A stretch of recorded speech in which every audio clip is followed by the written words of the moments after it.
If someone hands you a gift with a smile, and years later demands it back with blame, was it ever a gift at all? That question hit me on an ordinary afternoon, right here in my flower shop, while trimming stems and sweeping petals off the floor. The shop was quiet, warm with the scent of eucalyptus, and the kind of calm you don't question, until the past walks in wearing perfume you haven't smelled in years. My former mother-in-law stepped inside as if she never left my life, her eyes scanning the place the way someone might inspect a room they believe they still own. She didn't ask how I was. She didn't look at the flowers. She simply said she wanted the bracelet back.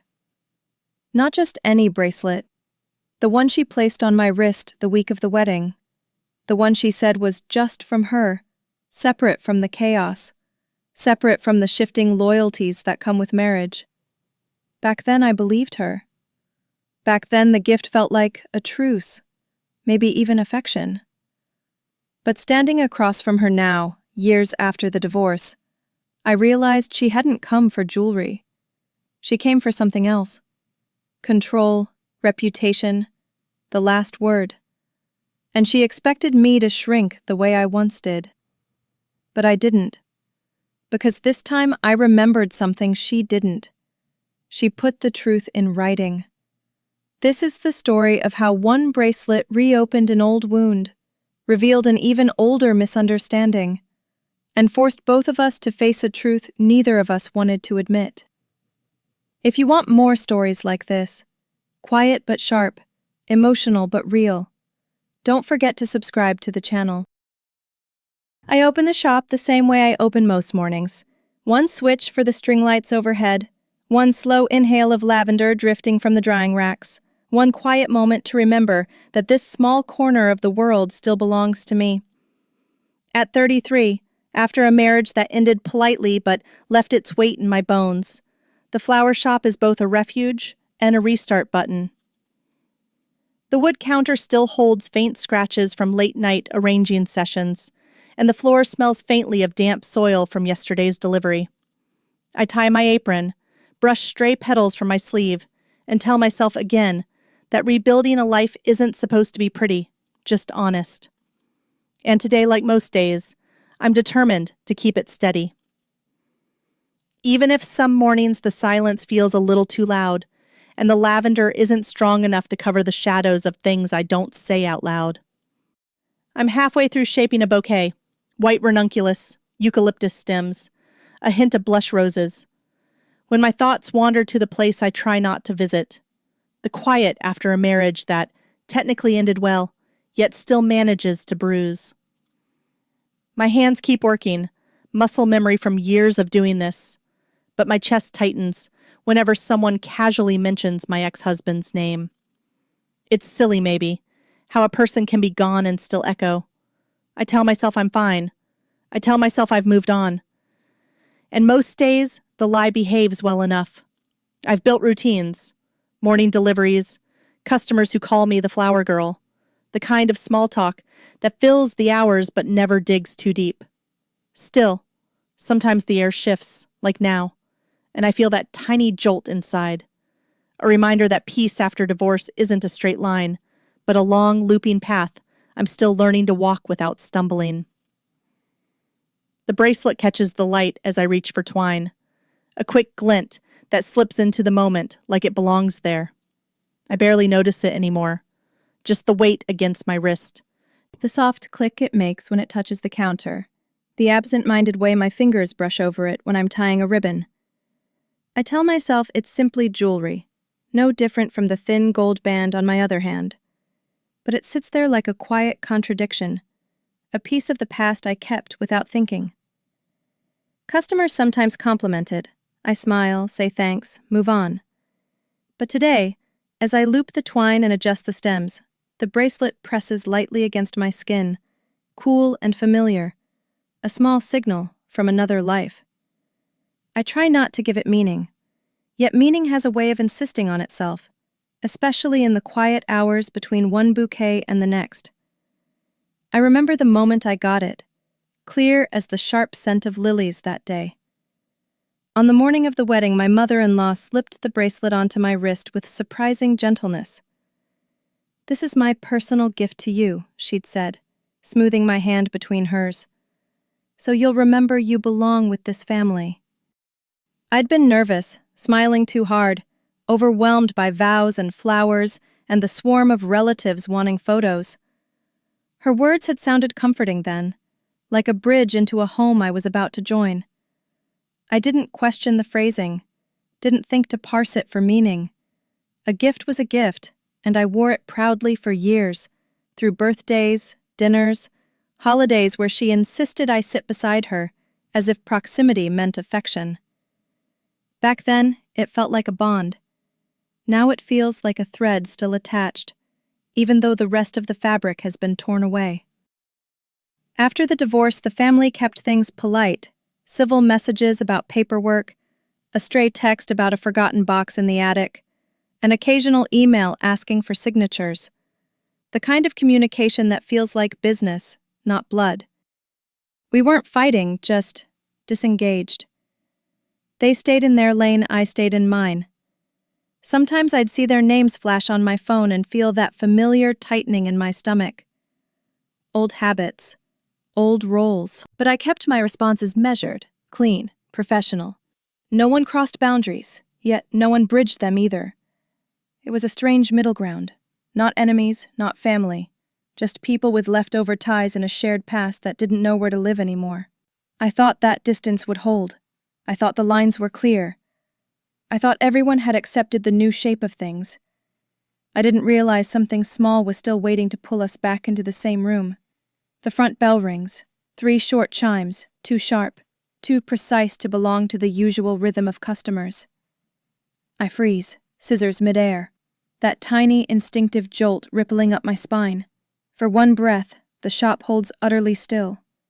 The lights hum above me, the lavender sways in the draft, the bracelet cools abruptly against my wrist. I lift my gaze toward the door, already sensing a silhouette my body remembers before my mind catches up. A familiar shape stands just beyond the glass, one I haven't seen in months, one I thought had no reason to come here.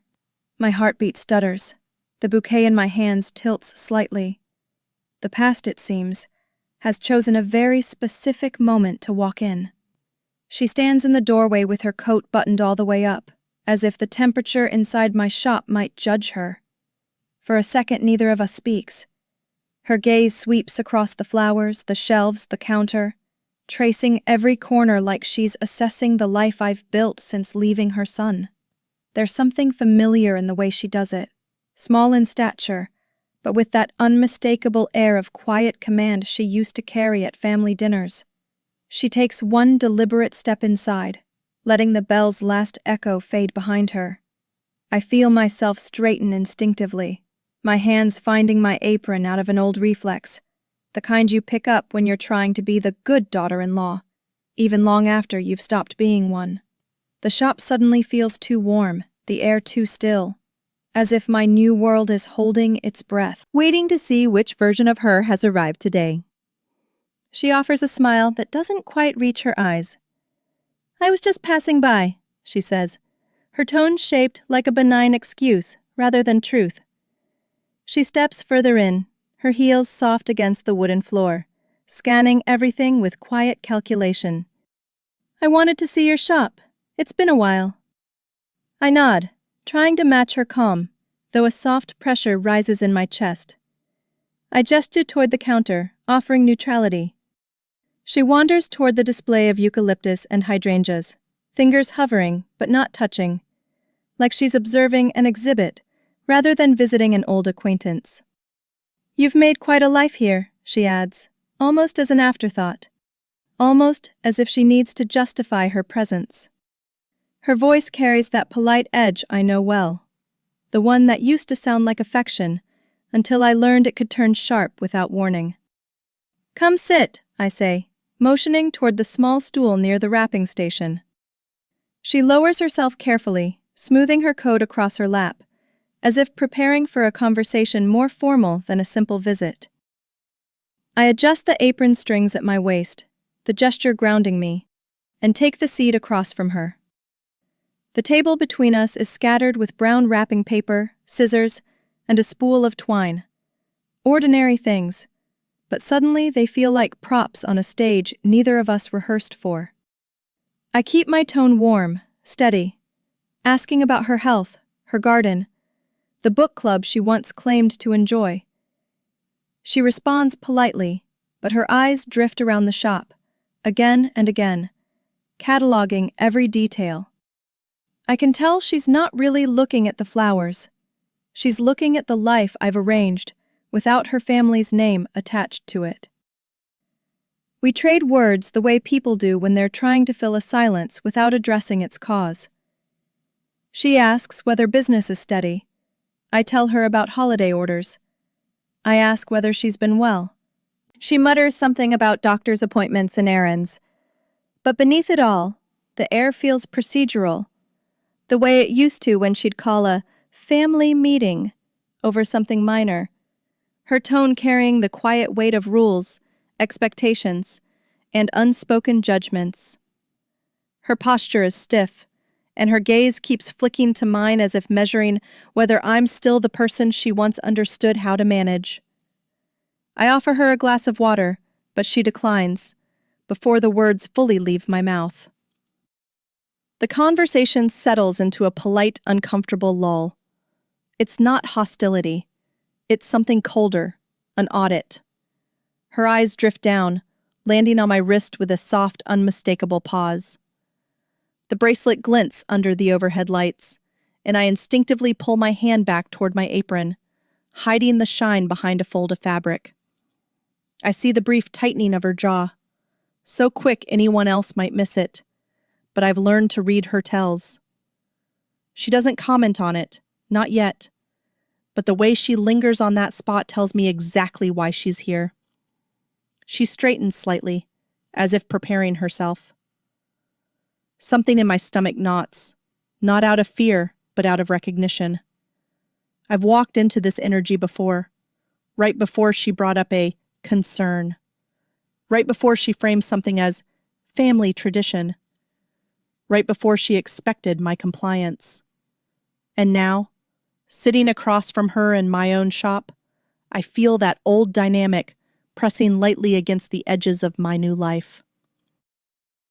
She carefully lifts her handbag and places it on the counter, with a heaviness that doesn't match its size.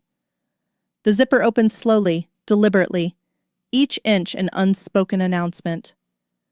Inside, I glimpse a stack of neatly arranged papers, a leather-bound notebook, something metallic catching the light. She doesn't reach for anything yet. She simply leaves the bag open, as though the mere act of preparing it is part of the message.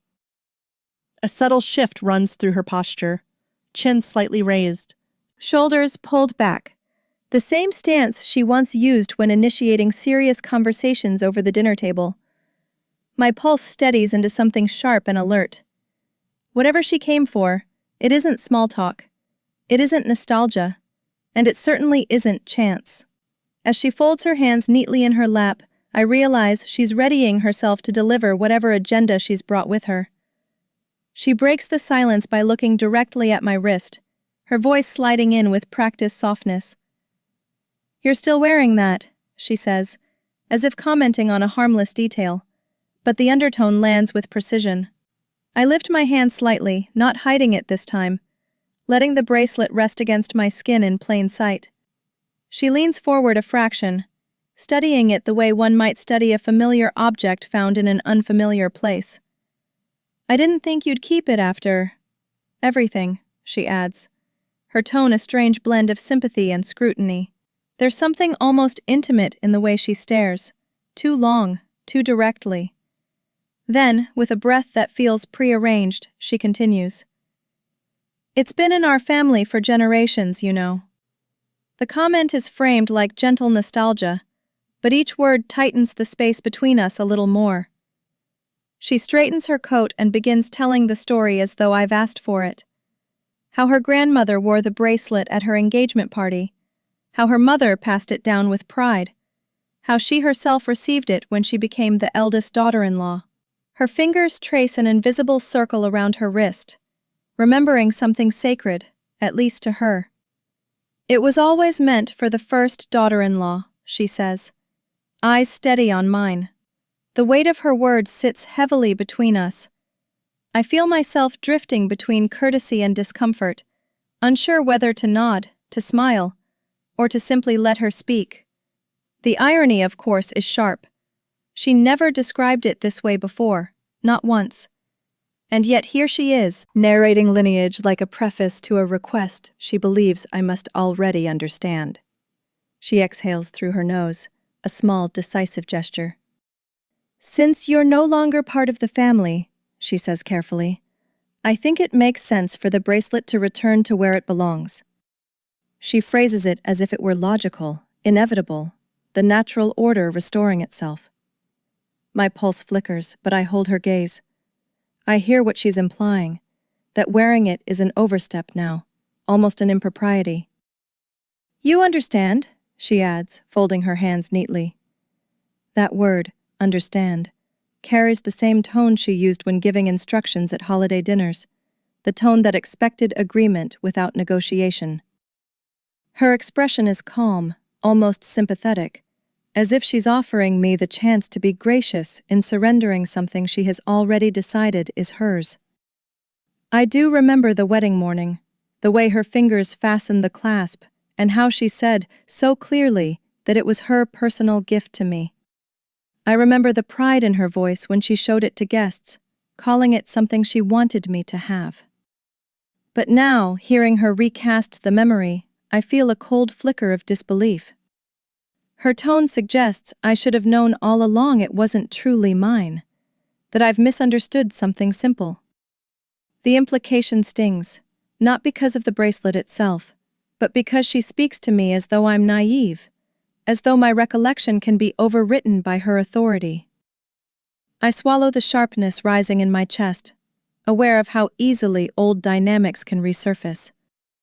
She's rewriting the past with such ease, and I am expected to nod along. I take a quiet breath, choosing not to respond with the first emotion that rises. I'll look through my messages and old documents, I say instead, steady and measured. I want to make sure everything is clear before I answer you. The sentence surprises even me, not defiant, not submissive, simply factual. Her brows lift slightly, as if she didn't expect a pause or a process.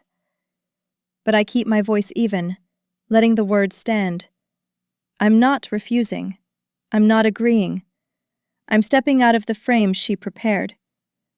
Her lips press together in a thin line, her patience cracking around the edges. I can tell she wanted this to be quick, simple, unquestioned. But I've learned enough to know that clarity matters, and that silence can cost more than it saves. She nods, though the gesture is tight, a fraction too controlled. As long as you understand this is the right thing to do, she replies. The certainty in her tone carries the same weight as a verdict. She sits back, her shoulders settling into the posture of someone who believes the conversation is already concluded, the outcome already decided. But something in me shifts, quietly, firmly. I look down at the bracelet resting on my wrist and feel the faint hum of my own memory holding its ground. There's a long silence, neither warm nor hostile, just filled with everything unsaid. And as she folds her handbag closed with a soft click, I realize this is only the surface of a deeper conversation she expects me to accept without question. While I begin wrapping a bouquet for a customer pickup later, she starts talking again, this time with a different tone. You know how relatives are, she says lightly, though the words land with a sharper edge. People have been asking, wondering why you still have something that belongs to our side of the family. I pause mid-fold, fingers pressing into the brown paper. She frames it as concern, community whispers, the unavoidable nature of gossip. But beneath her words is a subtle accusation, the suggestion that I've somehow made things harder for her by keeping quiet. I keep telling them it's complicated, she adds, sighing as if she's the one carrying the weight of the misunderstanding. The implication hangs there, that I'm causing trouble without even being in the room. That even away from the family, I'm still a subject of discussion, a small scandal she wants resolved. She leans an elbow on the counter, lowering her voice. He's already lost enough, you know. A divorce, and then losing a piece that's been with us for decades?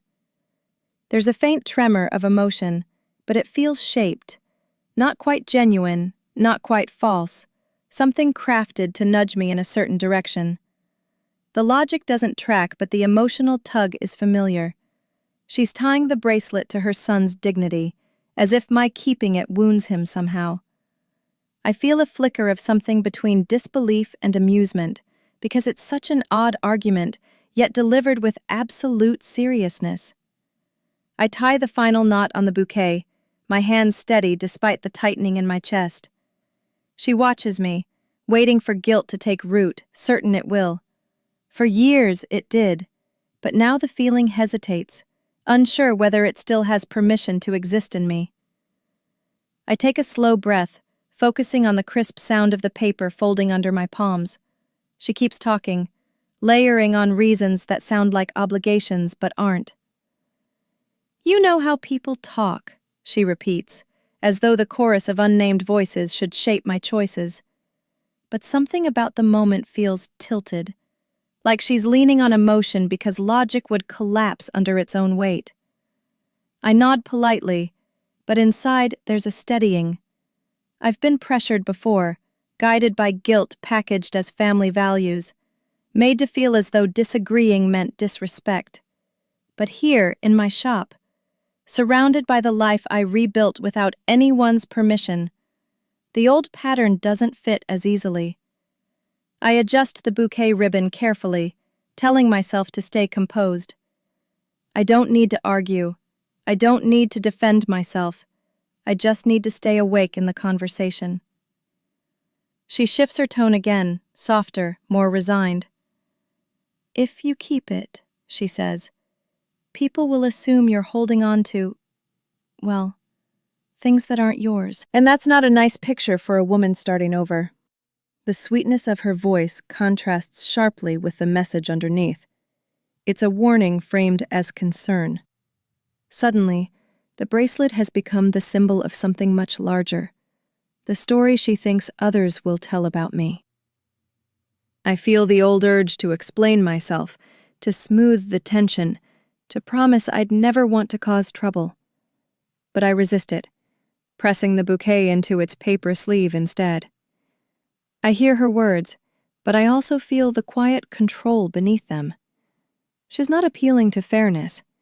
She's appealing to shame. And that's precisely why I keep my face calm and my reply gentle. Silence is sometimes stronger than denial.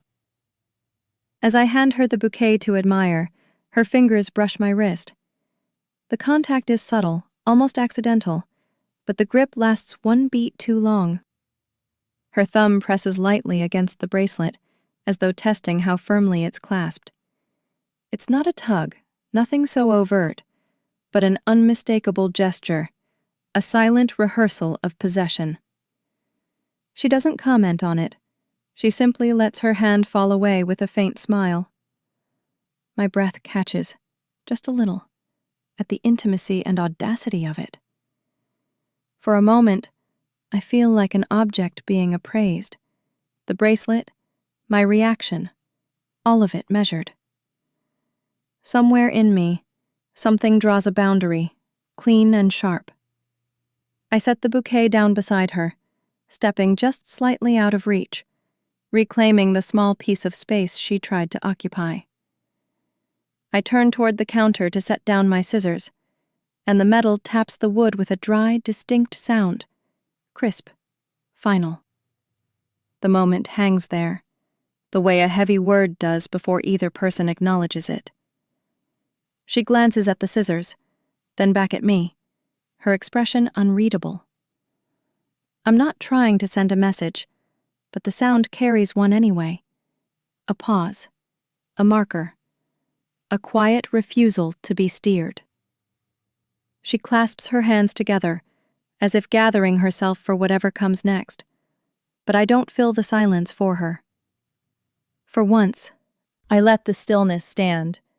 Her eyes flick briefly toward the bracelet again, then away.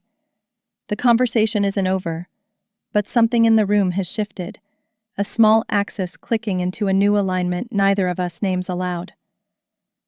After she leaves, the shop settles into a hush that feels heavier than before. The air conditioner hums, distant traffic rolls by, and yet the loudest thing in the room is the residue of her words. I stand behind the counter, staring at the empty stool she occupied, the faint indentation on the cushion still visible. Her comments swirl around me like an old appliance buzzing in the background, annoying, persistent, impossible to fully ignore. I pick up a stray ribbon, turn it between my fingers, and feel the tension linger in my shoulders. It's strange how someone can walk out and still leave their presence clinging to the walls. I'm alone, but not entirely. The silence holds her judgments, her assumptions, her insistence that I must have done something wrong simply by existing outside the family now. And it stings. Not because I believe her, but because she expected me to. Memories surface without permission. Moments from the marriage when she'd speak to me slowly, clearly, as if explaining something complicated to a child. The way she'd correct my choices with a soft smile that always masked a sharper opinion. You probably don't know. You might not understand. Let me explain it properly. Phrases that coated the years like dust. I never pushed back. I played the polite role, trying to keep the peace, telling myself it wasn't worth the argument. And maybe at the time I believed it. But standing here now, I realize how deeply those small cuts accumulated. How they taught her to assume I wouldn't question anything. Even now, her expectation wasn't just that I would return the bracelet. It was that I would do so unquestioningly. Because that's who she thought I still was. I lean against the counter, exhaling slowly. If I give the bracelet back simply to avoid conflict, I'll be stepping into the same pattern I fought hard to leave. I'd be choosing quiet over fairness, resignation over clarity. There's a part of me that longs for the simpler path, the one where I nod, agree, and let the problem dissolve without confrontation. But another part, steadier and sharper, rises in me now. The part that has learned to read contracts, check details, question phrasing, insist on truth over convenience. I feel it nudging me gently but firmly.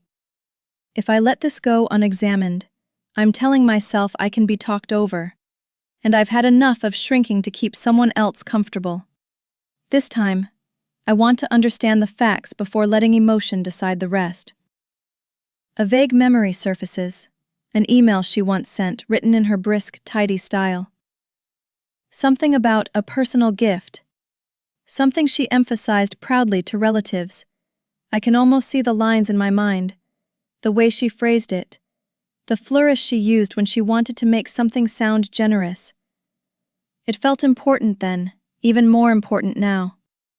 The idea that she once put this in writing feels like a tiny spark in the fog. Maybe I misremember. Maybe it wasn't exactly about the bracelet. But the possibility steadies me, gives shape to a next step. I'm tired of relying on blurred recollections while she rewrites the story with certainty. If the truth is somewhere in my inbox, I need to find it. For myself, not for her. I gather my laptop from under the counter, sliding it into its worn sleeve. My hands move with quiet decisiveness. I won't answer her tonight, won't rush to soothe her discomfort. Instead, I'll check the records, the emails, the small digital trails that remain long after conversations fade. I lock the register, straighten the vases on the front display, and turn off the neon sign in the window. The shop dims to a softer glow, shadows settling neatly into corners, as if giving me permission to step away. I grab my bag, take one last look at the workbench, then flip the door sign to closed. Not in retreat, just in preparation. I don't need to win anything, I just need the truth. The sky is dusky as I lock the door, the familiar click grounding me. I hold the laptop close as I walk toward my car, feeling a strange mix of fatigue and determination. Tonight, I'll go through everything. Emails, messages, documents I never thought I'd revisit. Not because I want to fight, but because I want to see clearly. She expected compliance, not curiosity. But this time I'm choosing information over instinct, facts over pressure. And as I slide into the driver's seat, the world outside settling into evening calm, I feel the whisper of a shift inside me. A choice. A small, steady refusal to be underestimated again. My apartment is quiet when I step inside, the kind of quiet that makes you exhale without meaning to. I set my bag on the small kitchen table, then gently slide the bracelet off my wrist. It lands beside the laptop with a soft, neat tap, barely audible, yet somehow louder than it should be. The table lamp casts a warm pool of light over both objects, making the bracelet look almost decorative, harmless. I sit down, the chair scraping lightly against the floor, and open the laptop. The glow from the screen illuminates the bracelet's edges, giving it that familiar shimmer. For a moment, I just watched them, lying there together. The weight of something sentimental next to the cold precision of technology. It feels like a strange metaphor for what I'm about to do. Untangle emotion using evidence. The kitchen light catches on the metal, scattering small reflections across the wooden surface. The bracelet suddenly looks heavier than I remember. Not in weight, but in meaning. I rest my fingers beside it, almost asking it a question I can't put into words. How much of my life did I live on trust instead of clarity? I pull my hand back and focus on the screen. Emails load slowly, rows of dates and subjects filling the inbox like an archive of a past version of myself. I scroll through old conversations with her, recipes she'd shared, reminders about holiday plans, brief notes that seemed harmless at the time. But somewhere among them is the message that now matters. I lean closer, letting the room fall away. Whatever the truth is, I'm ready to find it. I start typing her name into the search bar, and results flood the screen. Hundreds of emails from years of being in her orbit. Birthdays, dinner invitations, lists of items she wanted me to bring, notes about schedules, receipts, questions asked in a tone that assumed the answer should always be yes. My eyes skim through subject lines, opening one, closing another, organizing them by date. I'm methodical, almost mechanical. There's something strange about reading old emails from someone who once had so much access to your life. Her words feel different now, colder, more purposeful, like pieces of a puzzle I didn't know I was assembling. I search through everything related to the wedding, hoping one thread will lead to another. So far, nothing concrete. Just the uneasy sense that the story she told today doesn't fully align with the record. Minutes stretch into an hour. I scroll past messages that echo the dynamic we lived in. Instructions disguised as suggestions. Critiques softened with exclamation points. I pause at one about budgeting the reception, another about gift lists, another reminding me to double-check things before acting. I swallow hard. The tone is unmistakable. I was always expected to defer, to agree, to move quietly through decisions that were never fully mine. A familiar fatigue wafts through me, settling behind my eyes. I rub my temples, breathing through the frustration. Still no email mentioning the bracelet directly. My resolve falters. Maybe I imagined her wording. Maybe I wanted to remember it kindly. Doubt creeps in like a draft under a door, uninvited but persistent. I sit back in my chair, letting my shoulders slump. For a moment, I consider giving up. Returning the bracelet would end all of this. The searching, the tension, the weight of feeling responsible for a conflict I didn't start. The old habit whispers that it's easier to give in, Easier to prioritize someone else's comfort over my own clarity. My throat tightens, and I close my eyes, feeling the heat gather behind them. A tear slips out before I can stop it, landing on my hand. Maybe she's right, the doubt whispers. Maybe it isn't mine. Maybe I'm wrong. But another voice, quieter yet sturdier, pushes back. No, not yet. Not without knowing. I wipe my face with the back of my sleeve and pull the laptop closer. I owe myself the truth, even if the truth complicates things. I return to the keyboard, fingers trembling slightly but determined. I scroll slowly this time, more intentional, scanning for phrases that mattered once, but didn't seem significant at the time. I inhale, exhale, steadying my breath. Search again, I whisper to myself, not as a command but as encouragement.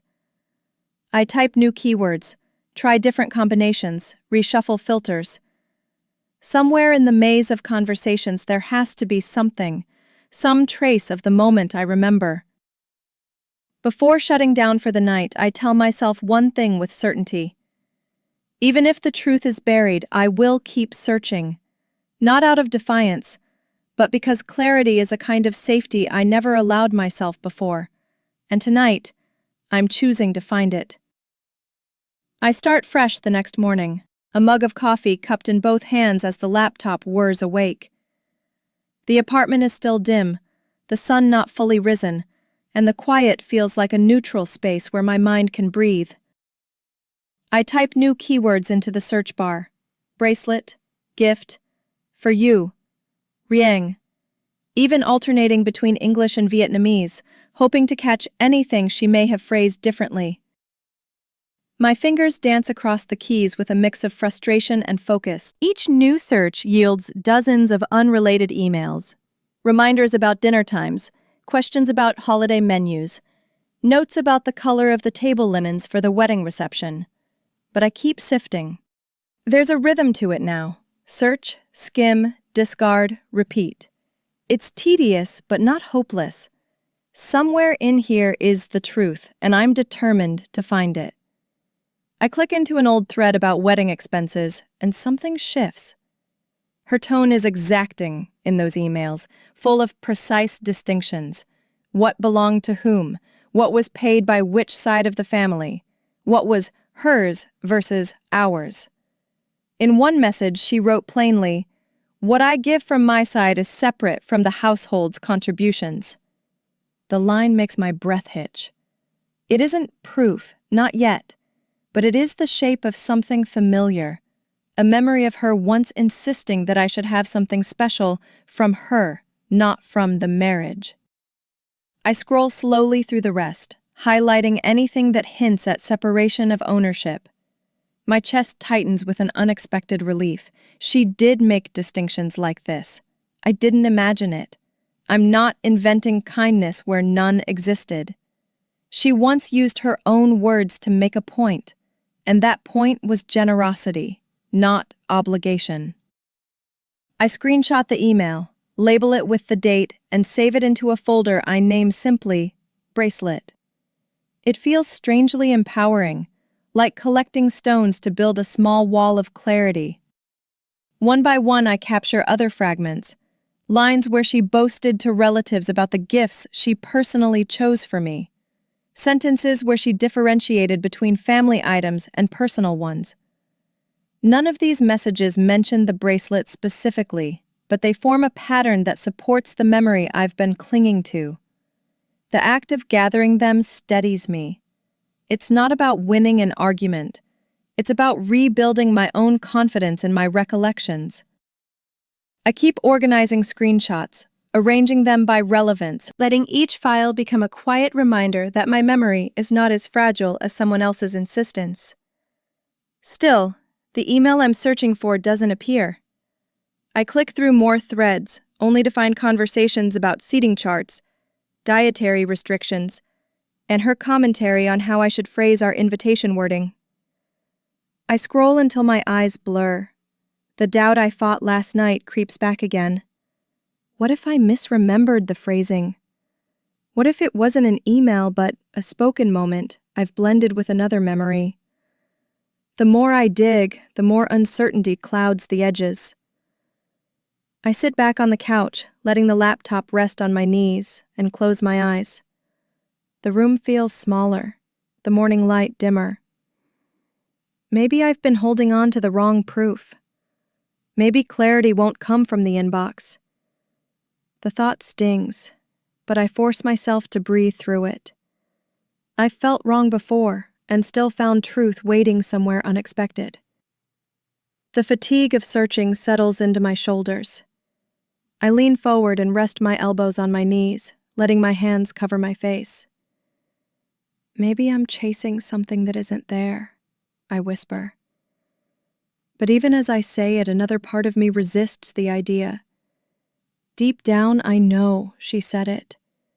I know there was a moment, written or spoken, where she made it clear the bracelet was from her personally. And I refuse to let doubt erase that. I lift my head, wipe my face with my sleeve, and look back at the laptop. The search bar waits, patient and blank, as if inviting me to try again. I'm exhausted but not finished. If the truth isn't on the surface, I'll dig deeper. I owe myself at least that much. Before shutting the laptop, I type one final phrase. Simple, almost desperate. For you only. It's a guess, a long shot. The screen loads slowly, my heart beating harder than it should. I don't find anything new, yet. But I don't feel defeated. If anything, this last attempt reminds me that there are still paths left to try. Key words left unexplored, memories left untested. I snap the laptop closed gently and sit back, letting the silence settle around me. Tomorrow, I'll search again. I'm not doing this to prove her wrong. I'm doing it to prove myself right, to honor the version of me who was once given something with kindness, even if the kindness has been rewritten. And I'm not ready to surrender that truth. The shop is still quiet when I arrive the next morning. I flip the lights on, set my bag behind the counter, and open the laptop with a mix of resignation and determination. The moment the screen brightens, I type the phrase I tried last night, for you only, into the search bar again, almost out of habit. My breath stills as the loading icon spins. Then, a single email appears, sent 1 week before the wedding. The subject line is plain, nothing sentimental or dramatic, but the sender is unmistakable. My heartbeat ticks up, sharp and quick. I click it open, feeling a soft tremor in my fingertips. For a moment the shop disappears, the flowers, the shelves, the early morning light. Everything dissolves into the white glow of the screen. Something inside me braces, not out of fear, but because I finally sense I'm standing at the edge of the truth I've been chasing. The email is short, almost clipped in her usual tidy style. She wrote, "This bracelet is my personal gift for you, not part of any family asset." I read the line twice, then a third time, letting every word settle. My chest tightens, not with relief, not exactly, but with a quiet, undeniable vindication. The memory was real. The phrasing was real. She had once taken the time to make this distinction, to make sure the gesture was personal. The clarity hits me with such precision that I have to set my hand against the table to steady myself. It's not triumph I feel. It's something gentler, deeper. I'm not imagining things. I haven't built this moment on a false recollection. The truth exists, and it was written plainly, in her own words, long before the resentment of divorce reshaped her narrative. I hover the cursor over the timestamp, as if confirming the date will anchor the moment further. Then, I screenshot it, save it, and email a copy to my own secondary account for safekeeping. I convert it to a PDF, label it clearly, Store it in the folder I created yesterday. The steps feel ceremonial, not because I enjoy the process, but because I understand its importance. I've spent years being told, softly or indirectly, that my memory is flawed, that my understanding is incomplete, that other people's versions of events should overshadow my own. But now, holding undeniable evidence in my hands, I feel a shift inside me, a rebalancing. Not anger, not smugness, just a quiet, grounded certainty. I close the document gently, as if it's something fragile and valuable that deserves its place in the world. I sit back in my chair, breathing slowly. The relief isn't loud, it's subtle, like a window opening after hours in a sealed room. Sunlight begins to filter through the front windows of the shop, touching the edges of the counter and warming my face. I close my eyes for a moment, letting the feeling move through me. I've been so used to doubting myself that even now, with the proof in front of me, I feel cautious, as though someone might still take it away. But then I open my eyes and reread the line once more, grounding myself in its clarity. My personal gift. The words feel like a hand placed gently at the center of my back, steadying me, reminding me that I do remember things correctly, that I am allowed to trust my own understanding. I print the email, slide the warm sheet of paper into a clear sleeve, and set it beside the register. It looks almost out of place among the wrapping paper and ribbon spools, but I keep it there anyway, a reminder of what I know to be real. I can feel a new kind of confidence settling under my skin. Not the flashy kind, the quiet kind that doesn't need to announce itself. I'm not preparing for a confrontation. I'm preparing for clarity. I gather my supplies for the day, arrange flowers on the workbench, the rhythm of my routine grounding me. But every so often, my eyes drift back to the printed page. Not to gloat, just to remember. This time, I have the facts. This time, I'm not walking into a conversation empty-handed. As I slide the printout into my folder and close it, the laptop chimes softly, an ordinary sound, but it fills the room like a small affirmation. The quiet shop holds the moment gently, as though acknowledging that something has shifted in me. I tuck the folder beneath the counter, straighten my apron, and step fully into the day. The world outside is waking up, customers will start trickling in soon, and life will move on in the usual rhythm.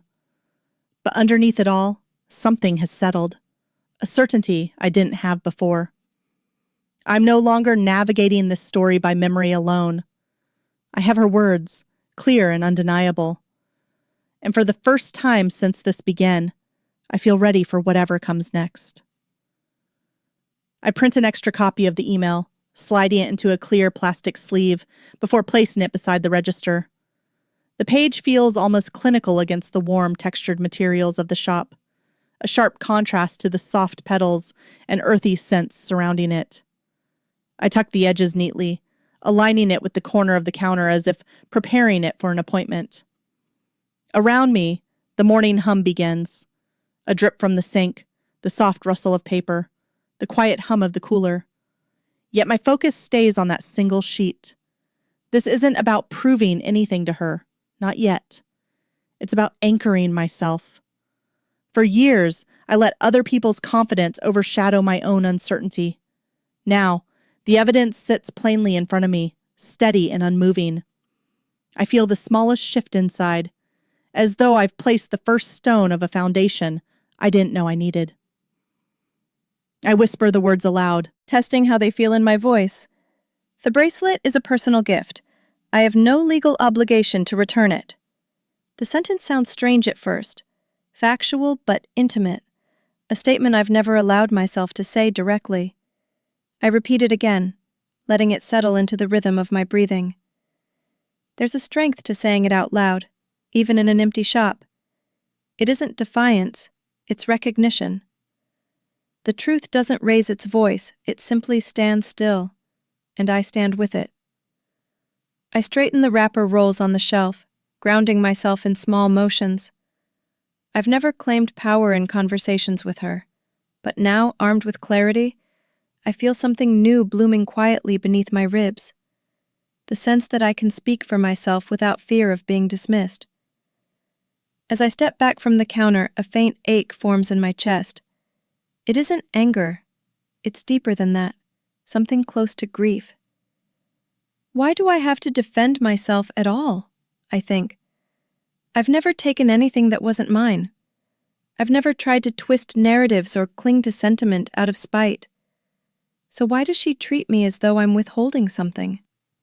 The thought stings in a way I didn't anticipate. I feel suddenly tired of proving myself, tired of navigating a dynamic built on assumptions and quiet corrections. I rest my palms on the counter, letting the cool surface ground me. I remind myself that this ache doesn't mean I doubt the truth. It means I'm mourning the years I spent hoping she might see me differently, speak to me differently, trust me differently. My phone buzzes and I nearly ignore it, but the vibration pulls me out of my thoughts. It's my best friend checking in, asking how I'm holding up. I type a short reply, explaining only that my former mother-in-law stopped by and brought the past with her. A moment later, my phone rings. I answer, and her voice floods through, warm, blunt, grounding. She listens as I describe the conversation, the pressure, the careful words wrapped in judgment. "Don't go to war with her," my friend says gently. "But don't surrender yourself either." I lean against the counter, absorbing the steadiness in her tone. "You don't owe her silence," she adds. I let the words sink in. They settle somewhere that needed them. I realize I've spent so much time trying to avoid conflict that I forgot conflict isn't the same as disrespect. Sometimes it's clarity. When the call ends, I stand in the middle of the shop, letting the quiet fill in the spaces her voice left behind. I take a slow, deliberate breath.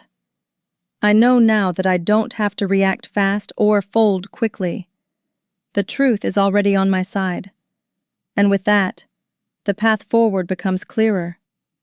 I don't want to fight, and I don't need validation.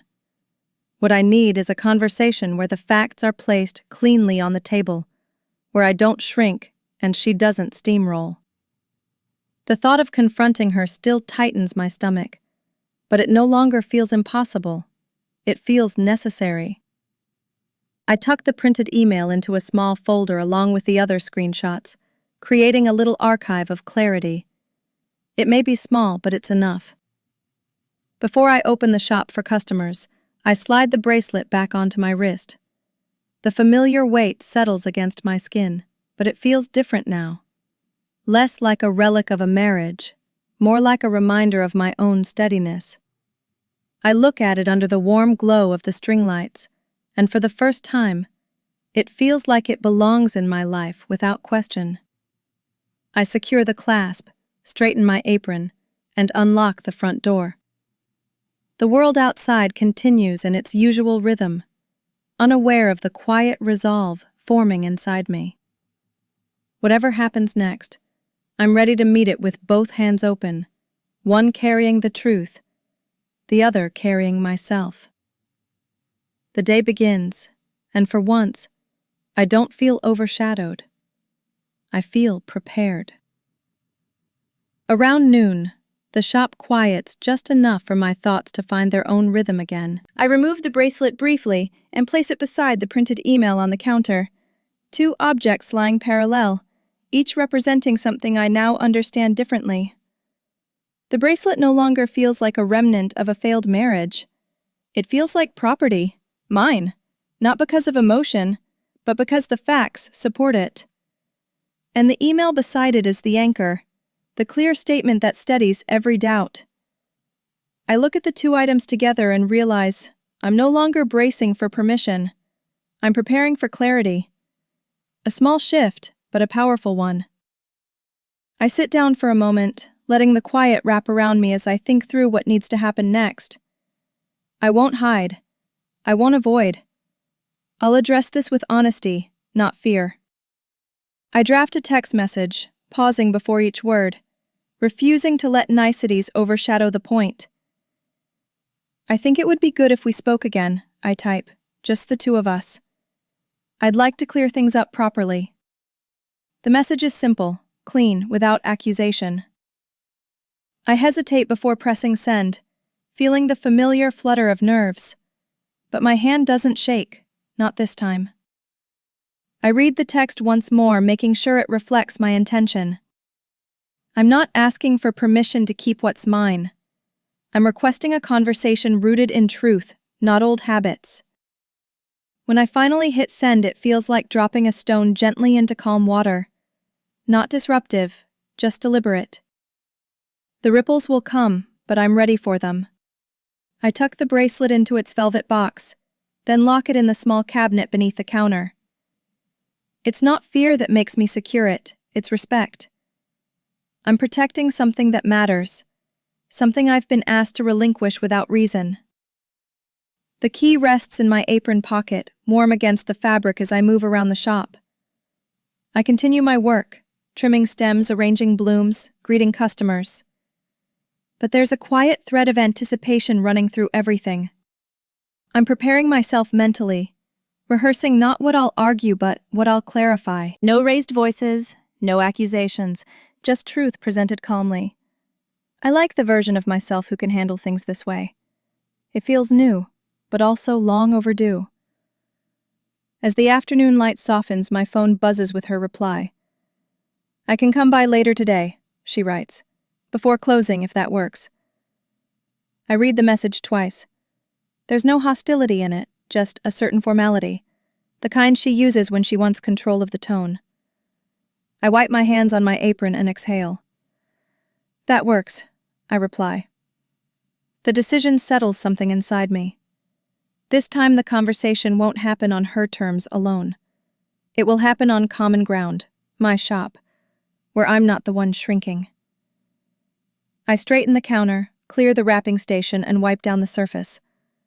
The act isn't just about tidying. It's about preparing a table where the truth can sit between us without being pushed aside. I send one more message, not to her but to myself in a way. I want us to talk clearly, I write, as though reminding my own instincts. Not to argue, but to name things correctly. My best friend texts back with a short, direct reassurance. Good. Stand in facts, not feelings. It strikes me how simple that sounds, how powerful it feels. I glance at the cabinet where the bracelet rests, then at the folder that holds her email. They are just objects, but together they represent the difference between assuming I'm wrong and knowing I'm not. I breathe in and let the certainty settle deeper. With the shop nearly ready for closing, I take a moment to look around. The flowers glow under the warm lights, casting soft shadows against the wooden walls. It feels like the right place for this conversation. Not because it gives me the upper hand, but because it reflects the life I built after everything fell apart. A life shaped by quiet rebuilding, not by demands or expectations. I touch the cabinet one more time, not to check the bracelet, but to ground myself. When she walks through the door later, I won't be waiting with defensiveness. I'll be waiting with clarity. And that, I realize, is its own kind of power.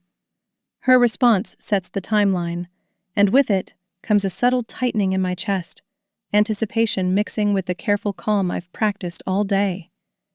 She'll arrive near closing, which means the last hours of sunlight will cast long shadows across the shop by the time she steps inside again. I take a slow breath and begin making space. The stool she sat on earlier is moved behind the counter, where the lighting is softer and the noise from outside is muted. I wipe down the surface twice, not because it's dirty, but because I need the ritual of putting things in order. If this is going to be a real conversation, it can't happen with distractions or clutter. I want the space to feel neutral, steady enough to hold truth, gentle enough not to inflame old habits. I tidy the counter with intention. Wrapping paper is stacked neatly, ribbon spools aligned, shears placed in the drawer instead of resting openly on the surface. I want nothing sharp or suggestive in view, nothing that hints at tension. On one side of the counter, I place the velvet bracelet box. On the other, the folder with her printed email. They lie parallel but not touching, like two pages from different chapters of the same story. As I arrange the items, a quiet resolve builds. I'm not staging a confrontation. I'm arranging a table for truth to sit between us, visible, undeniable, unembellished.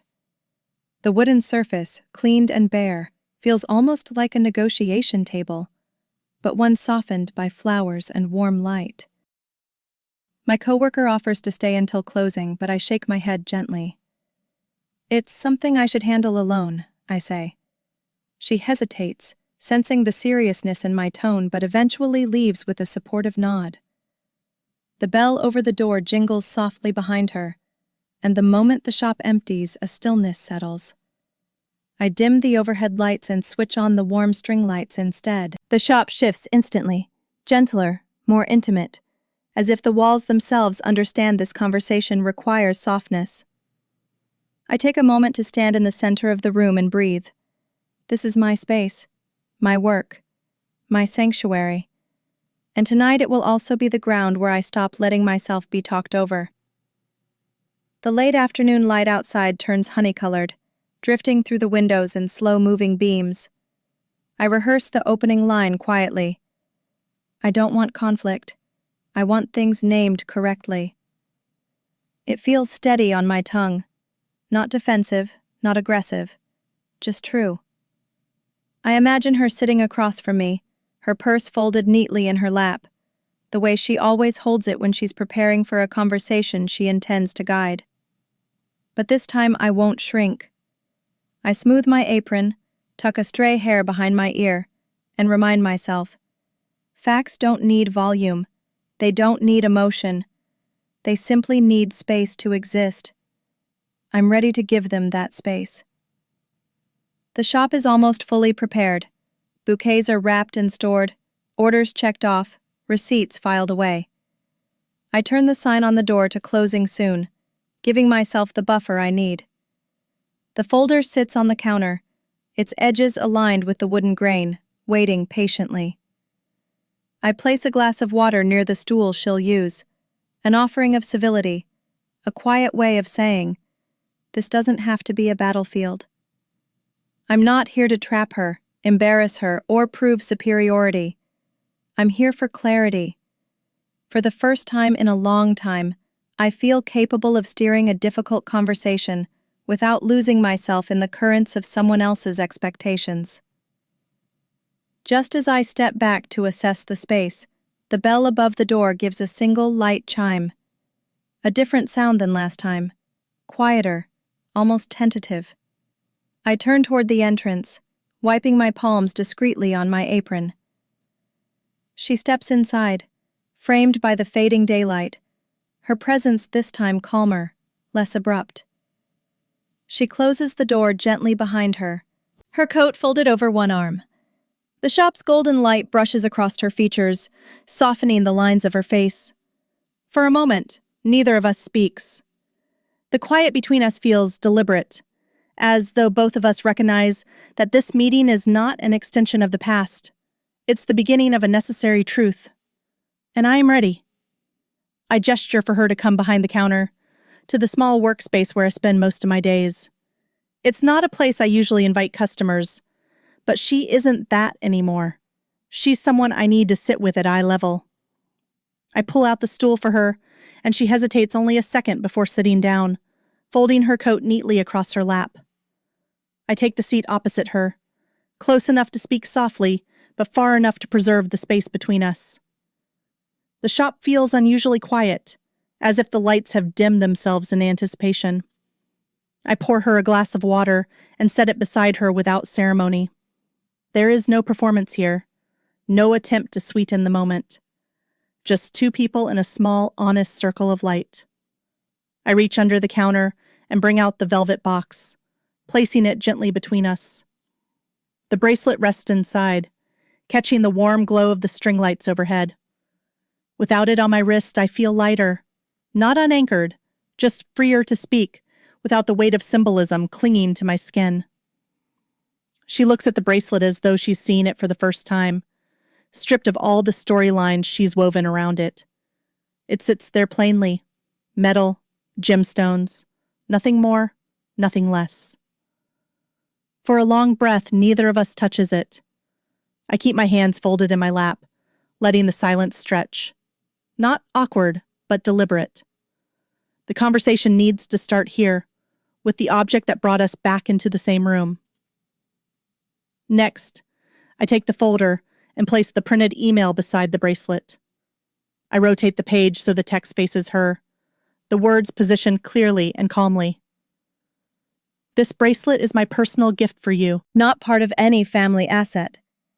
I tap the date lightly, not to corner her, just to set the timeline on the table where it can't slip away. She leans in, her eyes scanning the lines, her mouth tightening for an instant before settling into something unreadable.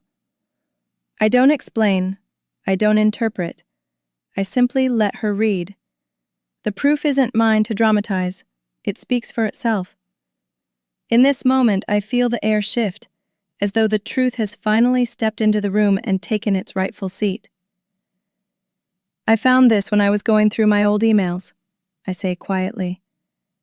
My voice isn't sharp, but it's steady enough to anchor the moment.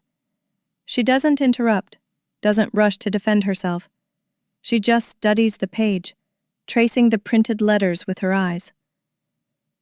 You sent it the week before the wedding, I add. I wanted to bring it here so we could both look at the same thing. I keep my tone level, controlled. No emotional tremor, no accusation sewn into the phrasing. This is not a courtroom, it's a conversation. Still, something in her posture shifts, a small tightening in her shoulders. For the first time today, the silence between us feels productive, not charged. She can't deny what's on paper, and I'm not forcing her to. I'm just naming it. I wait until she finishes reading before I speak again. I'm not here to blame you, I say. I just want clarity. I needed to understand. She looks up at me, her expression not hostile, but unsettled, as though she's seeing me in a new, unfamiliar light. Her usual certainty isn't there. Neither is her old confidence in steering the conversation. Instead, she sits very still, as if recalibrating. The bracelet glimmers quietly between us, the email resting beside it like a map of how we arrived here. I brought this, I continue, because I don't want misunderstandings to shape what happens next. Not for you and not for me. The honesty feels like stepping onto solid ground after months of walking on something soft. The light above us shines down in a soft circle, illuminating both the bracelet and the printed page, until they seem to glow against the bare wooden counter. She doesn't reach for either. She only watches them, her breath shallow, her fingers tightening slightly around her glass. I can see her processing, not arguing, not dismissing, just sitting with the undeniable presence of her own words. For the first time since this began, the balance feels level. And in the quiet that stretches between us, I sense that whatever comes next will be spoken more honestly than before. I sit back, hands relaxed, and wait for her to find her voice. She finally looks up from the paper, her brows narrowing just slightly, not in confusion, but in something closer to discomfort. So, she says slowly, you brought this out to make a point? Her tone isn't sharp, but it carries the weight of someone who feels exposed. I meet her gaze without flinching. She waits, as if expecting me to soften first the way I always used to. But I don't. Instead, I hold her eyes with a quiet steadiness, letting the questions settle in the space between us. She inhales, then adds, "Are you trying to say I lied?" The words aren't angry, they're defensive, fragile around the edges. And for the first time since she entered the shop, I see a flicker of vulnerability, like she's bracing for a version of me she hasn't met before. "I'm not saying anything beyond what's written here," I reply. My voice stays level, the tone of someone stating weather patterns, not accusations. "You sent these words, they're yours." I slide the paper slightly closer, not as an attack but as direction. An invitation to acknowledge her own history. She stiffens, her fingers tightening around the edge of her coat. "I said those things to make you feel welcomed back then," she says, the justification tumbling out quickly. "You were joining the family. I wanted it to feel special." It's the kind of explanation that sounds warm on the surface but crumbles under logic. I let her speak without interruption. She exhales sharply, as if frustrated that her framing isn't landing the way it once did. The shift in power is small but unmistakable.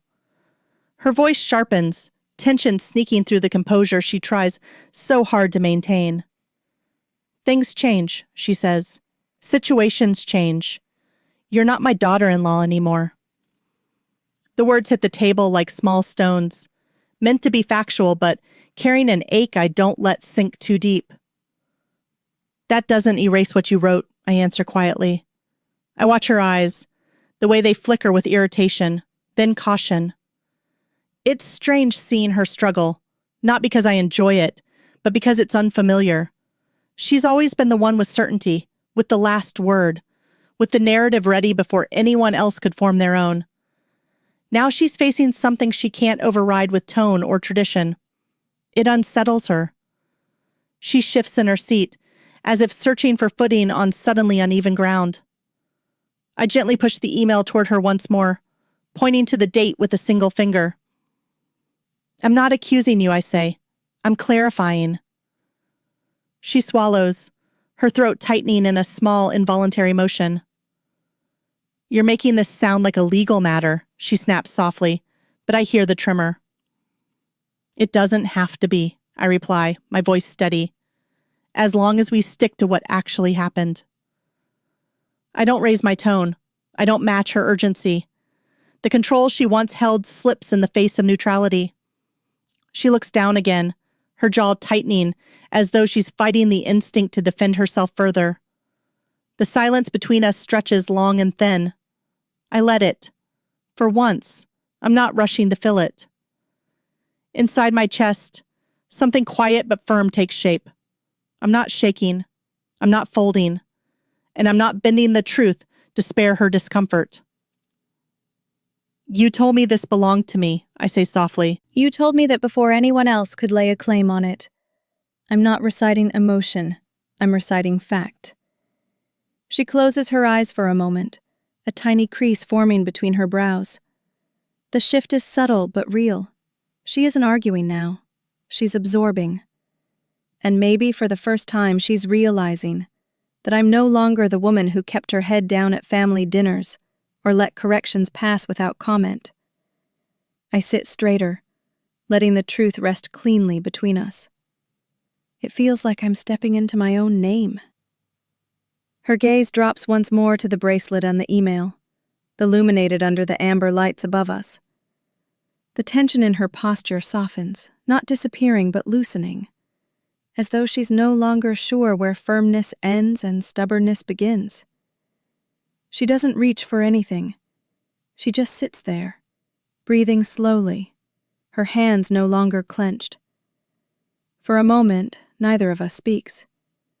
The quiet isn't hostile now. It's contemplative.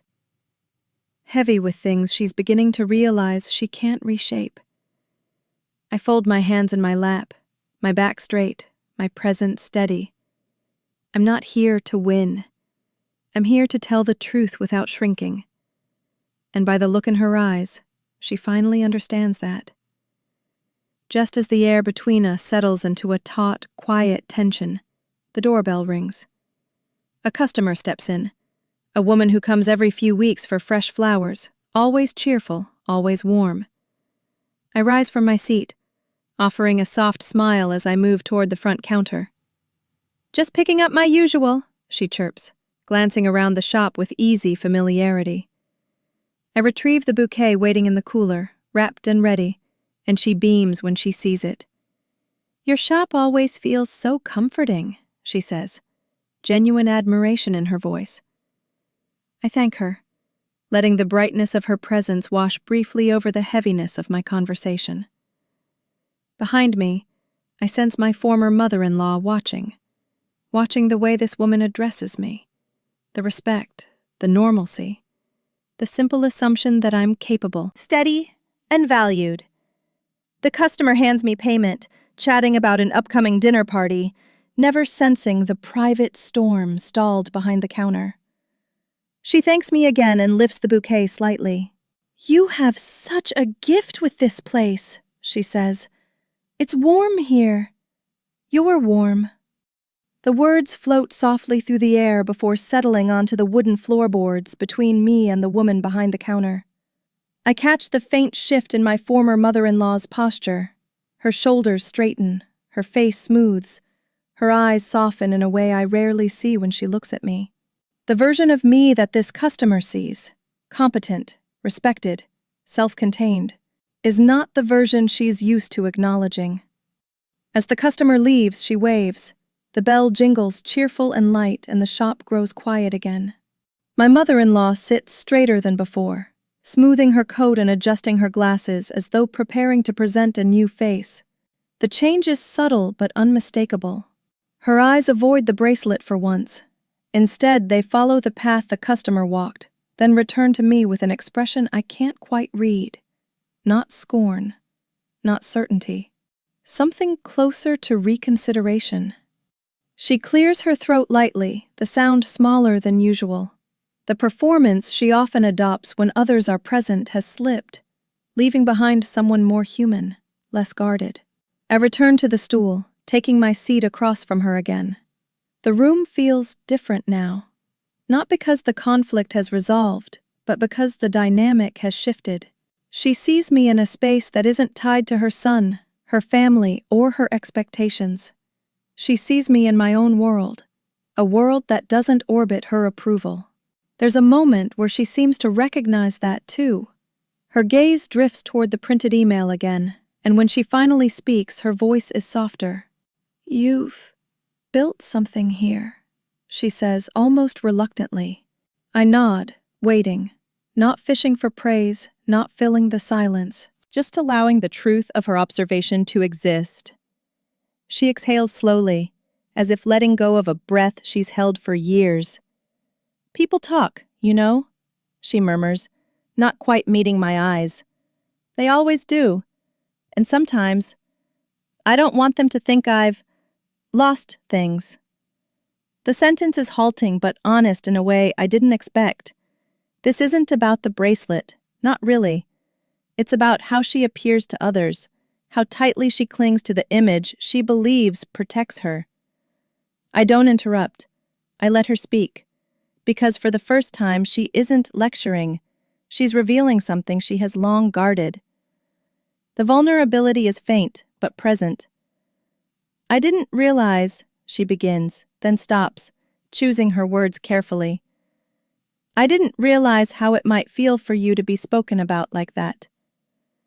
It's not an apology, not fully, but it's undeniably a step toward something truer. Her voice carries less command and more exhaustion. She presses her hands together, fingers interlaced, eyes flicking between mine and the objects on the counter. The shift isn't dramatic, but it's real. She's no longer trying to win. She's trying to understand how she ended up here, facing a truth she can't override. I sit quietly, giving her space to settle into this new honesty. It's the first time she's met me without her armor.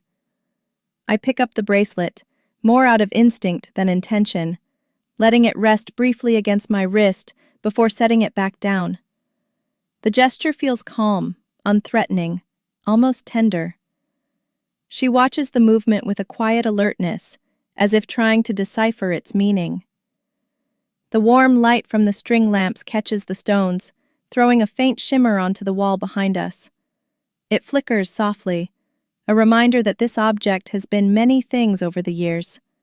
Symbol, burden, gift, accusation. I look at it, then at her. I know it means something to you, I say gently.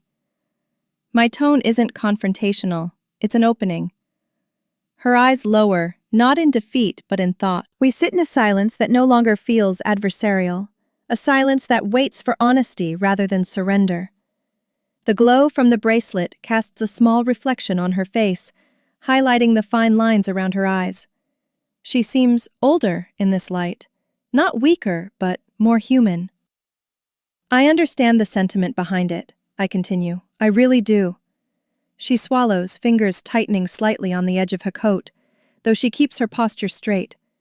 I speak slowly, choosing words that won't ignite her defenses. You gave this to me during an important moment. It mattered to both of us then. She nods once, almost imperceptibly, as if acknowledging a truth she hasn't allowed herself to revisit. For the first time, she seems willing to sit with the emotional complexity rather than overwrite it with formality. I take a quiet breath before asking the question that has been forming since yesterday. What is it that you truly need here? Her gaze snaps up, startled, not by challenge but by the directness of the inquiry. Most people don't ask her what she needs. They anticipate, guess, comply. She blinks, pressing her lips together. Is it the bracelet? I ask softly. Or is it the feeling that it still belongs to your side of the family? The question lands gently but firmly, cutting through the surface-level conversation she had tried to keep us in. She doesn't answer immediately. Instead, she sits back slightly, as if thrown off balance by having to look beyond the object and toward the fear sitting beneath it. Her silence is not avoidance, it's consideration. She opens her mouth, then closes it. When she finally speaks, her voice is quieter than I expect. It's the idea of it, she says. The symbol. The connection. She looks at the bracelet again, but differently this time, less possessively, more vulnerably. It's not that I need it back, she adds slowly. It's that I don't want people to think it wasn't ours. There it is, the truth she wouldn't name earlier, the truth she may not even have fully recognized until now. It's not the metal or the stones she's clinging to. It's her own sense of legacy. The narrative she believes keeps her grounded. Her voice carries no malice, just long-held fear. I nod gently. I hear you. And I do. I hear the worry behind her words, the need to keep a piece of her story intact, the fear of appearing careless or diminished in the eyes of others. But I also need something, I say. My voice stays steady, but my hands relax in my lap. I need to be spoken about accurately. I won't be painted as someone who took something that wasn't mine. She doesn't argue. She doesn't interrupt. She simply watches me, her expression shifting into a mixture of understanding and fatigue. For the first time, we're not negotiating possession. We're naming wounds, hers and mine, and neither one feels bigger or smaller than the other. She looks down at the bracelet once more, but this time her gaze carries something softer, almost reflective. The tightness in her shoulders eases. I didn't think about it that way, she murmurs. There's no theatrics in her tone, no attempt to retake control, just a quiet acknowledgement of how the situation has affected both of us. The bracelet lies between us on the counter, ordinary in appearance yet charged with the weight of years, expectations, and unspoken truths. I fold my hands loosely and let the moment breathe. We're no longer circling the issue from opposite sides. We're finally, tentatively, standing in the same place. And that, more than anything, feels like progress. I straighten my posture slightly, sensing the moment has arrived for the part of the conversation that requires precision rather than softness. There's something I need to say clearly, I begin, keeping my voice low but steady. She lifts her eyes, cautious but attentive. This email, I tap the page gently, isn't about sentiment. It's about fact. In the eyes of the law, something explicitly given as a personal gift is personal property. I pause, letting the sentence settle instead of rushing it. It doesn't fall under family assets, inheritance expectations, or any tradition. She shifts, uncomfortable not because I'm confronting her, but because the clarity leaves little room for interpretation. I'm not attacking, I'm naming reality. The room feels still, as though even the flowers are listening. I'm not asking you to agree emotionally, I continue. I'm just stating the truth. She exhales, the sound small and strained.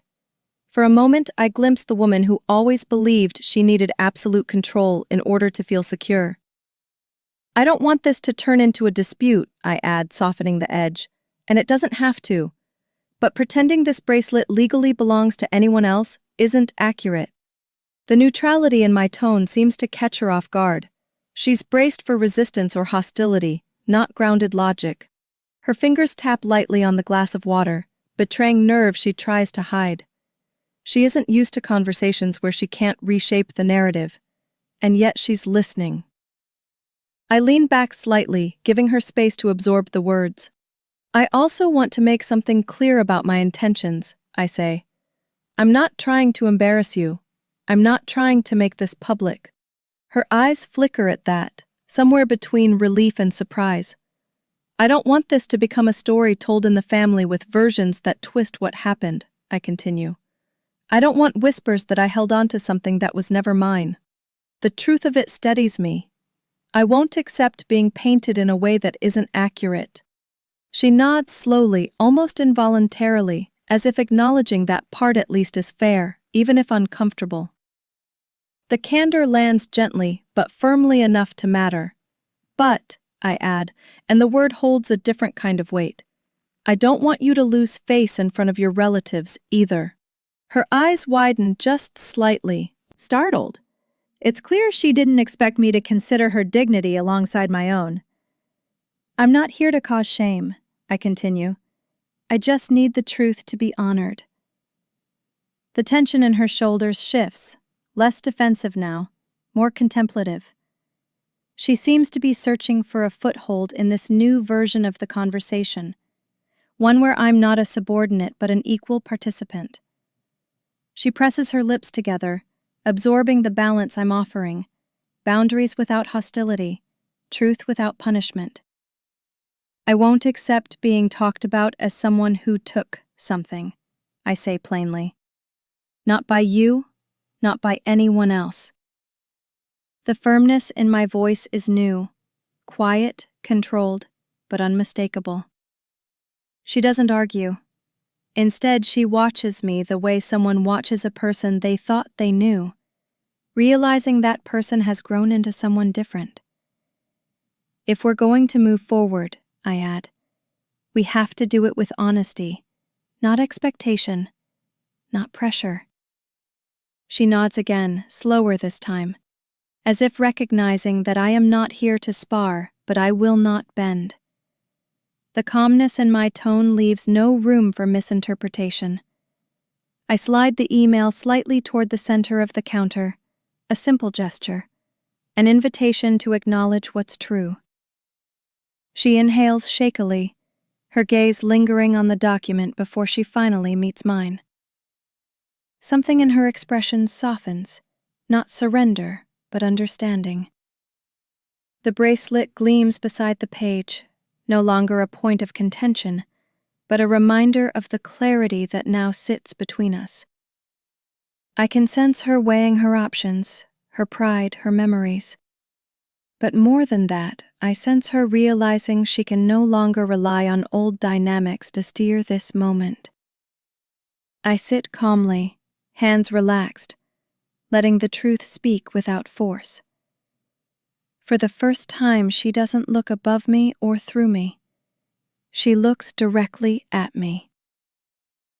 She finally breaks the silence with a slow, uneven breath.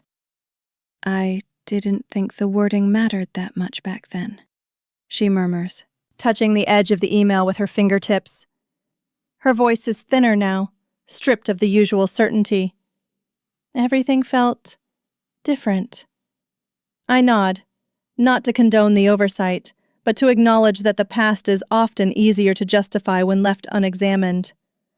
She studies the line again, the one she wrote years ago, and the truth seems to settle heavier each time she reads it. I didn't expect it to come back like this, she adds quietly. It's not quite regret, but it's the beginning of something close to it, a recognition that her own words are staring back at her with a clarity she can't dismiss. She sits straighter, smoothing her coat over her lap, a small gesture meant to ground herself. You have to understand, she says softly. The family, they talk. They assume. The admission is honest, if tangled in old habits. If they think I just let things go, or that I lost something, she stops, exhaling sharply as if the sentence crowded her too much. I listen without rushing her. She's never articulated this openly before. The pressure she carries to uphold the family's image, the fear of appearing careless or diminished in their eyes. It's strange, hearing vulnerability from someone who always insisted on control. But it's also the first time she's speaking from truth rather than authority. I'm not trying to take anything from you, I say gently. I never was.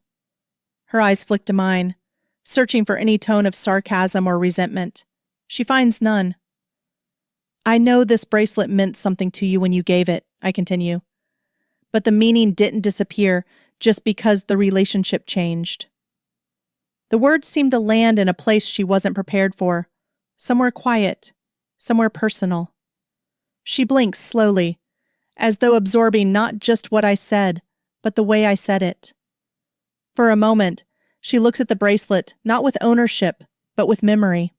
And I can almost see the years layered behind her eyes, the pride, the effort, the intentions she once had that have since been twisted by distance and resentment. And I don't want people talking about you unfairly either, I add. The sentence catches her completely off guard. Her gaze lifts sharply, softening once it meets mine. I'm not here to make you look careless, I tell her, or to take anything that isn't mine. I just won't let anyone say I stole something. She nods, the motion small but deeply felt. Her posture loosens, the rigidity easing ever so slightly from her shoulders. It's as though she's realizing, maybe for the first time, that this conversation isn't a battle, it's a boundary. And boundaries don't require casualties. She leans back on the stool, letting her hands rest on her lap. There's a vulnerability she isn't hiding anymore, a fragility that feels honest rather than strategic. I didn't think you'd want to keep anything from that time, she says quietly. I thought you'd want to let go of all of it. The assumption had always been her lens. If she would discard something after a divorce, she assumed I would too. Not everything from the past is something to throw away, I reply. Some things are still part of who I am, and some things were given with kindness, not condition. She holds my gaze for a long, lingering moment, as though seeing truth that had been invisible to her until now. Her shoulders drop, finally, the strain softening into something gentler, almost weary. I see, she whispers, the admission barely audible but unmistakably real. She looks again at the bracelet, but this time her face carries no tension, no calculation, just quiet understanding. I didn't mean to make you feel accused, she adds, voice low. There's no sharpness, no veiled superiority, only sincerity trying to find its way out. The space between us settles, warm and steady. For the first time in this entire ordeal, the conversation feels human, not hierarchical. I breathe out slowly, feeling the shift root itself in the room. Something in her finally yields, not to me, but to truth. I take a slow breath, letting the quiet linger before I speak again. There's no tension left in my chest, just a calm awareness of the moment we've reached. Something softer than victory and steadier than relief. I look at her, really look at her, and see a woman sitting in the remnants of old expectations she no longer knows how to carry. You don't have to keep defending yourself, I say gently. I understand now where you were coming from.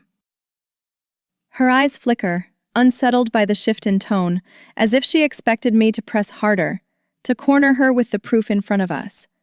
But I'm not here to win anything. I'm here to close a wound that has stayed open too long. She straightens slightly, almost bracing, unsure of what will come next. I reach for the bracelet, not to claim it triumphantly, but to hold it with the quiet respect it deserves. It sits warm against my skin, familiar and uncomplicated when removed from all the narratives woven around it. I'm keeping it, I say, my voice calm, not forceful. Not because I want to make a point, but because it was given to me, and that truth hasn't changed. Her shoulders rise subtly, then fall in a slow, measured exhale. She looks at the bracelet as though seeing it anew, stripped of obligation, freed from the pressure of legacy. I don't want you to feel like you've lost something, I add. You haven't. This isn't a tug of war. The relief in her expression is faint but unmistakable. She rests her hands on her lap, fingers weaving together in a gesture that seems almost unfamiliar coming from her, unassuming, almost humble. When you left the family, she says quietly, I felt like parts of it unraveled. The admission is fragile, unarmored. Things that I thought belonged to us suddenly didn't. I nod slowly. It's the closest she's ever come to saying she felt abandoned, or perhaps exposed. But this bracelet didn't unravel with the marriage, I reply. It didn't return to a neutral state. It simply stayed where you placed it. The metaphor lands gently, not dramatic, but true. She absorbs it, her gaze lowering to the counter as though tracing the years folded inside that gesture. When people talk, she murmurs, they don't always care about truth. They care about stories. I can hear the weight behind the words, the exhaustion of maintaining an image, the fear of judgment, the constant balancing of pride and vulnerability. Then let the story be simple, I say. You gave me a gift. I kept it. Nothing more. The simplicity seems to settle into her shoulders like a balm. For the first time, she isn't trying to correct, persuade, or draw lines of ownership. She is simply listening. I can live with that story, she admits. Her voice quiet but grounded. Her gaze lifts to meet mine, and something in her eyes reflects a cautious gratitude. I take the printed email and slide it gently back into the folder. Not as proof to wield, but as closure. I'll keep this, I say softly, but I don't intend to use it against you. She watches the movement with a mixture of relief and humility. Thank you, she whispers, almost too quietly to hear. The tone carries no superiority, no expectation, only sincerity. For a moment, we sit in the warm glow of the shop. Two people who have spent years on opposite sides of a quiet divide, finding a narrow bridge between them.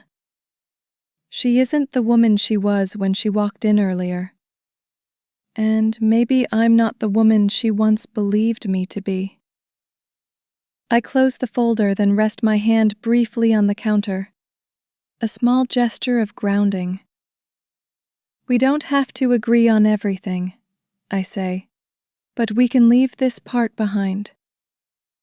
She nods slowly, absorbing the offer, the mercy of it. Her posture softens into something almost vulnerable. I'd like that, she says. The words carry no resistance, just release. The bracelet rests gently on my wrist again. Not as evidence, not as victory, but as a reminder of clarity, Of truth, of boundaries spoken firmly and kindly. The air between us feels different now, lighter, steadier, unburdened. For the first time in a long time, we've reached a place where neither of us needs to win for both of us to walk away whole. She shifts slightly on the stool, as though adjusting to a space that finally feels level. The tension that once lived in her posture has thinned into something quieter, an uneasy calm, but calm nonetheless. She reaches for her water glass, holding it with both hands, and takes a slow sip before setting it down again. I didn't come here expecting this conversation, she says softly, not looking at me yet. I thought it would be simpler. I understand what she means. Simpler, for her, used to mean directing the tone, shaping the narrative, walking away with the final word. Now the air feels balanced, unfamiliar in its steadiness. Sometimes clarity isn't simple, I reply, but it's clean. She nods once, almost reluctantly, as though acknowledging a truth she had never considered. Her eyes drift toward the bracelet again, but this time her expression carries no claim, no conflict, just contemplation.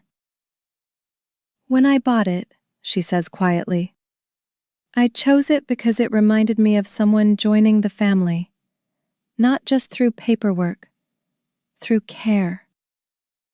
The admission surprises me not because it's sentimental, but because it's sincere.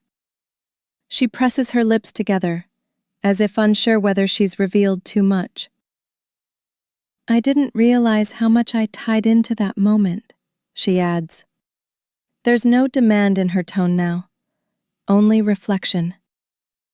I let her speak without interruption. She's not rewriting history, she's remembering it. And something in that honesty softens a place inside me I didn't expect to open. I know things fell apart, she says, her voice thinning around the edges. And sometimes I don't know where to place the pieces afterward. She's not talking about the bracelet anymore. She's talking about the divorce, the fractured routines, the holidays she had imagined, the son who drifted from her in ways I was never responsible for. I suppose I held on to this because it felt like something I still had control over. Her gaze lowers, her fingers tracing the seam of her coat. But I think I misunderstood what control even meant. The vulnerability in her voice sits quietly between us, not demanding sympathy, just existing. And strangely, it doesn't feel like a manipulation. It feels like truth stripped down to its barest shape. You don't have to hold on to everything, I say gently. Not to prove anything. Not to anyone. She lifts her eyes, meeting mine with a softness I've never seen in her. I know, she whispers. I'm learning. The humility in that sentence feels almost fragile, like a glass set carefully on the edge of a table. For a moment, we sit without speaking. The flowers around us fill the silence with their quiet presence, the warm lights casting shadows that sway gently across the counter. The stillness isn't tense. It's restorative. like the room is offering us the silence needed to settle the edges of old misunderstandings. She exhales, the breath slow, measured, almost cleansing. Then unexpectedly, she reaches into her handbag, slowly, deliberately. She pulls out a small piece of folded paper, smoothing the creases with care before sliding it across the counter toward me. "I wrote this earlier," she says. "I didn't know if I would give it to you." I hesitate before touching it, not out of fear but out of reverence for the shift unfolding. When I unfold the paper, I find a short note, neatly written, cautious but unmistakably earnest. She doesn't apologize outright, it's not her style. But the lines are filled with something gentler than apology, acknowledgement. A sentence about misunderstanding. A sentence about wanting things to be fair. And finally, a sentence that reads, "I don't want us to carry this tension anymore." I read it twice. When I look up, her eyes are already on mine. Not searching for approval, not checking for advantage, but simply waiting. "I wasn't sure if it was too much," she says quietly, "or too little."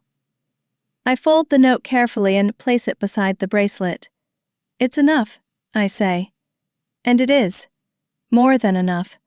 Because it comes from a place she rarely reveals. For the first time, the air between us feels open, not hollow, not fractured, just human. She nods, a small, almost imperceptible expression of relief softening her shoulders.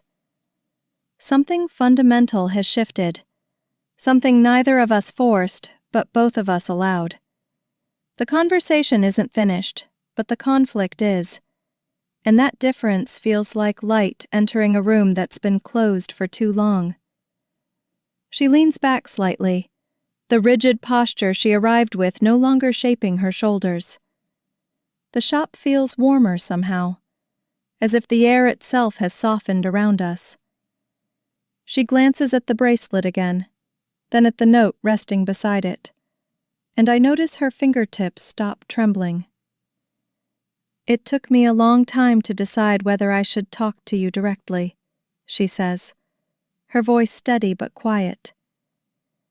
"I didn't want more distance, but I also didn't know how to undo the way things have felt."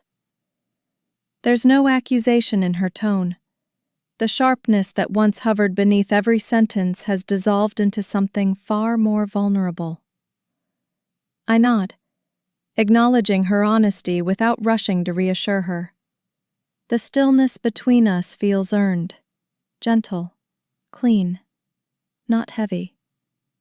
She clasps her hands together, her fingers interlacing with a kind of nervous delicacy I've never seen from her.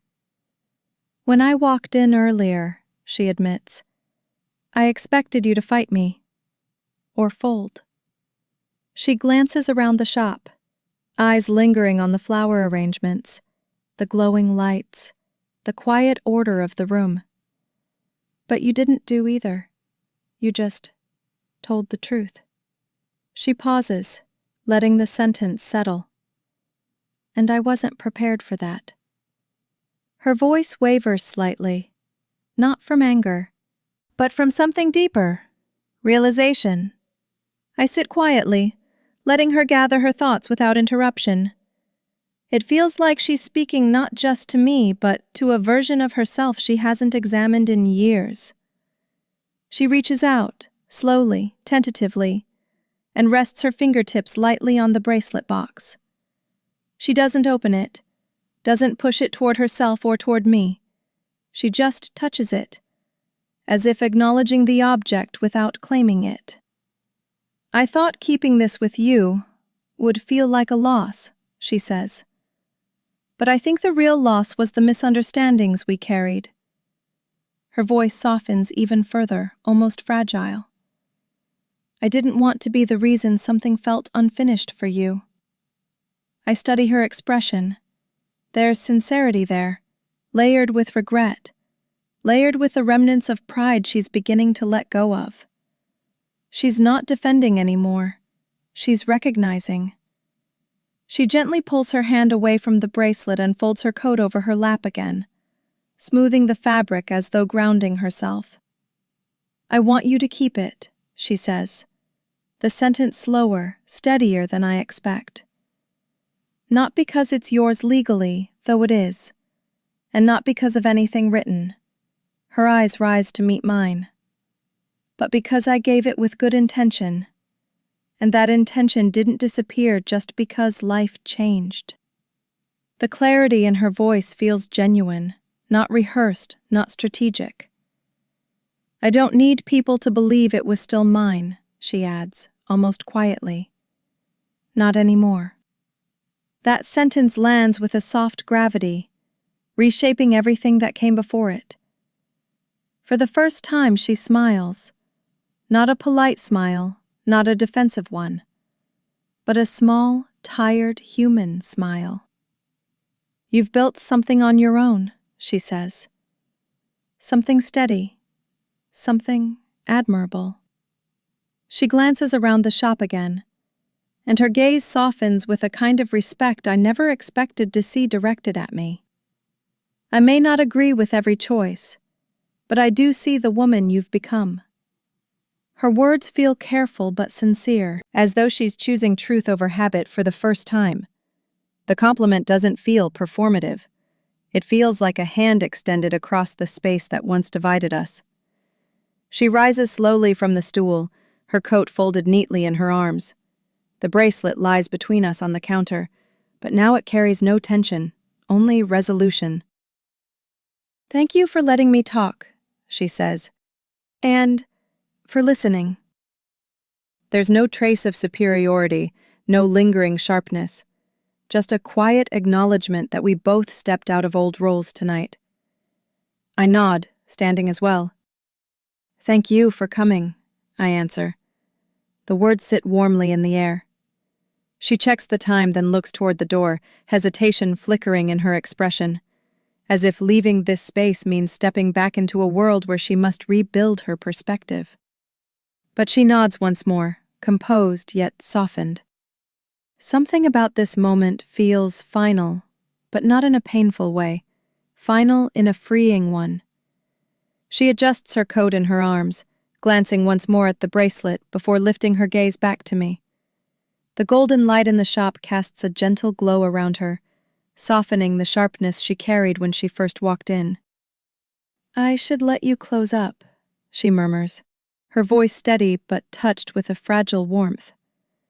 She steps around the counter with a kind of quiet care, as though she doesn't want to disturb the air that has settled between us. I walk with her toward the front door, each step unhurried. It feels strange, after everything, to share a silence that isn't tense but reflective. She reaches for the door handle, pauses, then glances back at me.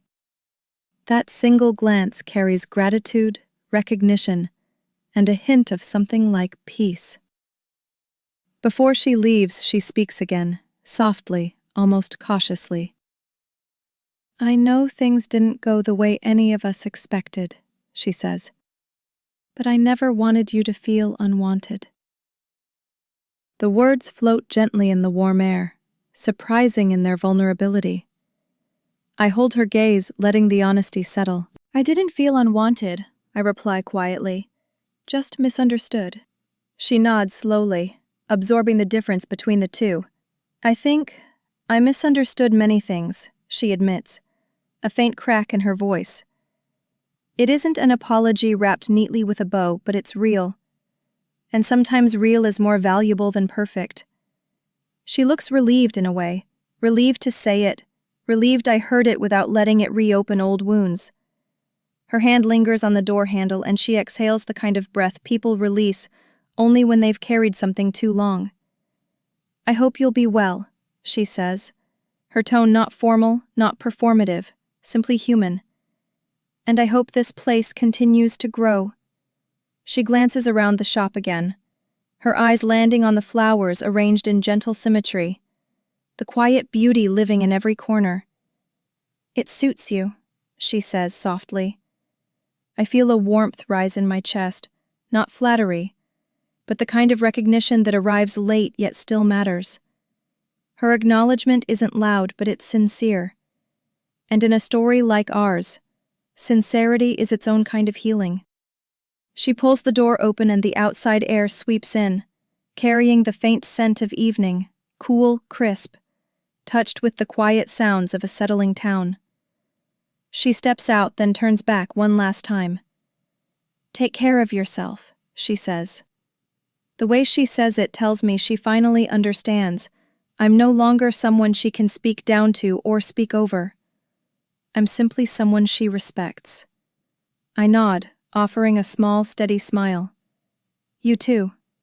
For a brief second, her expression softens in a way that almost feels like the beginning of a new chapter. One defined not by obligation or hierarchy, but by honesty. She nods once more, then lets the door fall gently shut behind her. The bell above the door gives a quiet chime as she leaves, the sound lingering even after her footsteps fade down the walkway. I stand still for a moment, watching through the window as she walks to her car, moving slower than before, as if she's thinking through everything we said. When she finally drives away, I don't feel triumph or vindication, or the need to replay the conversation. What I feel is lighter, like the shop has more air in it, like something unspoken has finally loosened. The counter behind me holds the bracelet calmly, no longer a symbol of conflict, but a simple possession with its truth restored. I inhale deeply, letting the shift settle through me. I walk back to the counter, picking up the bracelet gently. Its weight feels different now, not because it changed, but because everything around it did. I fasten it around my wrist, the clasp clicking softly, almost like a closing note to the night. Then I take the folded note she gave me and place it inside the small drawer where I keep things that matter, not for their material value, but for the meaning they've earned. I switch off the string lights one by one, leaving the shop bathed in a soft dusk glow. As I flip the sign to closed, I feel something settle calmly within me. Not victory, not revenge, just clarity, the kind that stays. And for the first time in a long time, that's enough. The evening settles fully as I turn the final lights off, leaving only the soft glow from the street lamps slipping through the windows. The shop feels different now, still mine, but calmer, almost contemplative. I gather the day's scraps of ribbon and stray stems, placing them in the bin before wiping the counter clean one last time. The bracelet warms against my wrist with each movement, no longer tense with implication. It simply exists, quiet, unburdened. I pause with my hands resting against the smooth wood, listening to the faint hum of the cooler and the distant murmur of passing cars. It strikes me how much space the truth takes up once it's allowed to breathe. Not loud, not dramatic, just present. I walk to the back room to hang my apron, lingering for a moment beneath the familiar scent of eucalyptus and lilies. Today was heavier than most, yet something inside me feels newly anchored. Not because I stood my ground, though I did. Not because she softened, though she did too. But because the entire moment unfolded without anyone having to win. The conflict dissolved not through force but through clarity, delivered gently enough that neither of us broke under it. I realized this is what growth often looks like. Not triumph, not collapse, but a slow loosening of the knot between two people. A recalibration. A quiet mutual recognition that the story could shift without erasing what came before. I returned to the counter, opening the drawer where I placed her folded note. I run my thumb over the edge, not out of sentimentality but out of respect for the effort it took her to write it. Sometimes the smallest gestures carry the weight of years.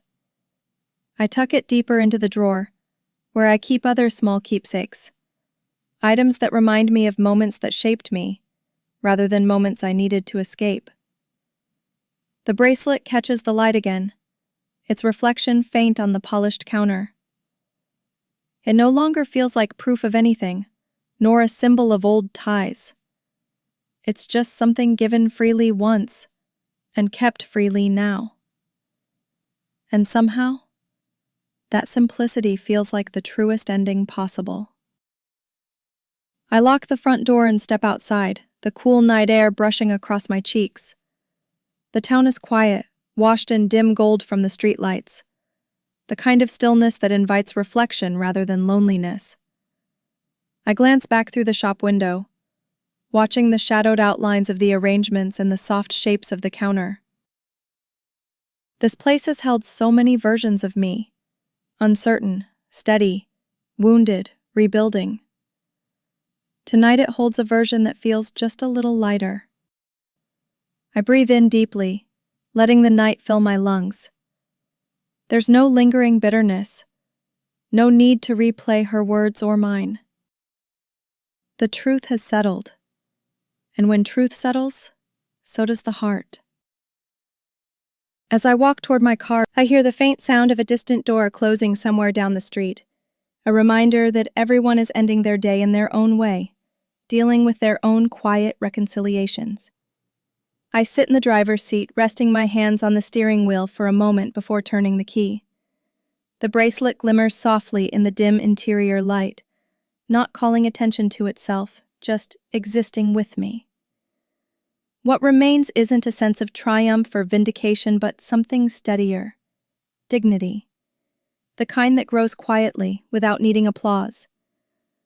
I realized that keeping the bracelet wasn't just about ownership.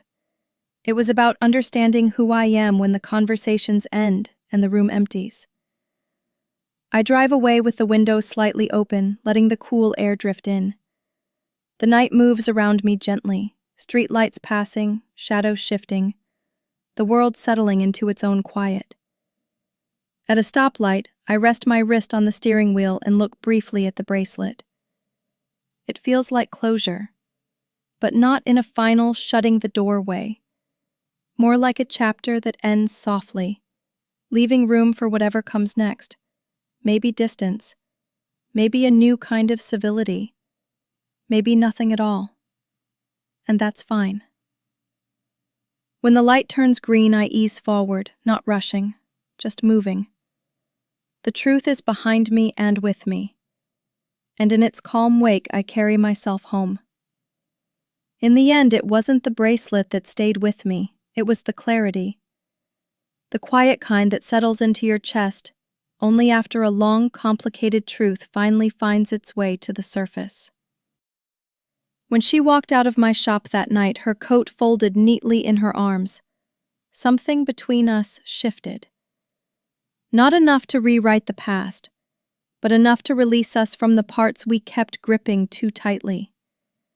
I locked the door behind her, turned off the lights one by one, and stood for a moment in the dim glow of my own space, feeling steady in a way I hadn't felt in years. The bracelet now rests on my wrist without tension, without accusation. Not a symbol of ownership, but a reminder of how far I've come and how quietly dignity can bloom when you choose truth over fear.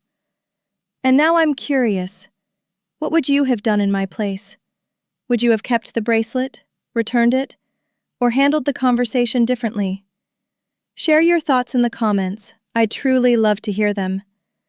And if this story resonated with you, don't forget to like the video and subscribe to the channel for more quiet, powerful stories.